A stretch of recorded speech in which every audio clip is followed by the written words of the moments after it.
السلام علیکم ورحمۃ اللہ وبرکاتہ۔ دنیا آخرت کے کامیابی اللہ پاک نے دین میں رکھا ہے۔ دین آئے گا آپ صلی اللہ علیہ وسلم والی محنت سے۔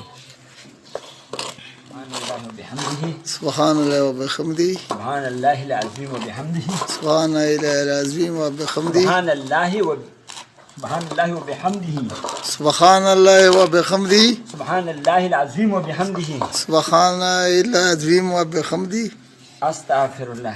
استغفر اللہ۔ جو آپ صلی اللہ علیہ وسلم کی محنت کو آپ ہی کے طریقے سے کرے گا، اللہ جل جلالہ سب سے پہلے اس محنت کرنے والے کی زندگی میں پورا دین جاری شاری فرمائے گا، اور اس محنت کے نتیجے میں جو دین انسانوں کی زندگی میں موجود ہے اللہ پاک اس کا حفاظت فرمائے گا، اور جو دین انسانوں کی زندگی سے نکل چکا ہے اس کو اللہ پاک دوبارہ وجود عطا فرمائے گا، اور جن لوگوں کو اب تک ہدایت نہیں ملی ہے اس کو اللہ پاک ہدایت عطا فرمائے گا۔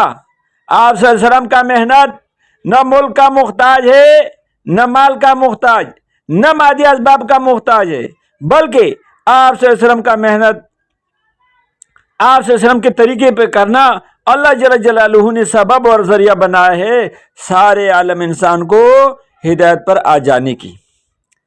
سارے عالم انسان کو ہدایت پر آنے کی محنت میں ہم اور آپ سیکھنے والے ہیں۔ اللہ پاک اپنی مرضیات کے مطابق سیکھنے کی توفیق عطا فرمائے، کہو آمین۔ میرے محترم دوستو، بزرگوں، بھائیو، کام اونچا کام ہے، بات سمجھ میں آئے یا نہ آئے، میرا تو سارا زندگی ارادہ ہے، میرا مال، میرا جان، میرا وقت اللہ کی رضا کے لیے، اللہ کی طرف لوگوں کو بلانے کے لیے قربان اور میرا یہ ارادہ ہے، موت تک دعوت کا کام کروں گا۔